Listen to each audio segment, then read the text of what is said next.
Mapagpalang araw sa inyo lahat. Sa Aklatang Hebreo, Kabanata 13, Talata 8. Si Jesucristo ay hindi magbabago kailanman. Siya ay kahapon, ngayon at bukas. Amen. Papuri sa salita ng Diyos. Magbago man ang panahon, magpalit man ng taon, mag-iba man ang sitwasyon, kung paanong naipahayag ni Jesucristo ang salita ng Diyos sa mga tao noong unang panahon na siya ay nagmiministeryo pa lamang.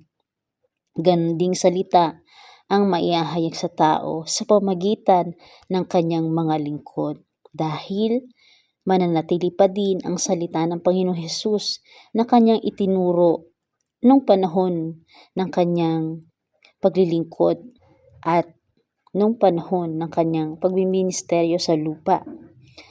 Kung ano ang kanyang naipahahayag, ganon din ang kanyang mga salita na hindi nagbago magpa hanggang ngayon.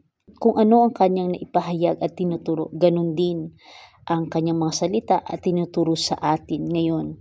Kung paano ang kanyang mga salitang binitiwan at ang kanyang pangako, ito ay hindi magbabago.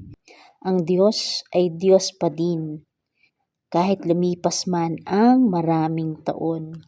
Siya ay Diyos sa habang panahon. Mahabagin, mapagpala ang Diyos, mapagmahal at mapagpatawad din. Subalit tandaan natin, ang Panginoong Diyos ay mapanigbughuin, matuwid kung maghukom at nagpaparusa din. Gayunpaman, mahaba ang kanyang pasensya at matiyagang nag-aantay sa atin na bumalik loob sa kanya. Sino ba tayo para ibigin ng tunay ng ating Diyos na banal at kataas-taasan?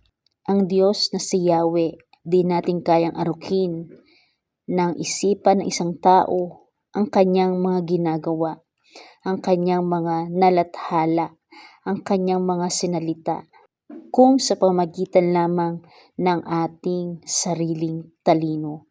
Ang ating kaisipan ay limitado. Subalit, kung may banal na espiritu ang ating puso, tiyak na ipauunawa sa atin ng Diyos ng ating Panginoong Hesus ang kanyang sarili sa pamamagitan ng kanyang kapahayagan na may kasanayan. Suminyo ang Espiritu Santo, kayo maging daluyan ng pagpapala at maging sisidlan ng biyaya ng ating Diyos Ama. Amen.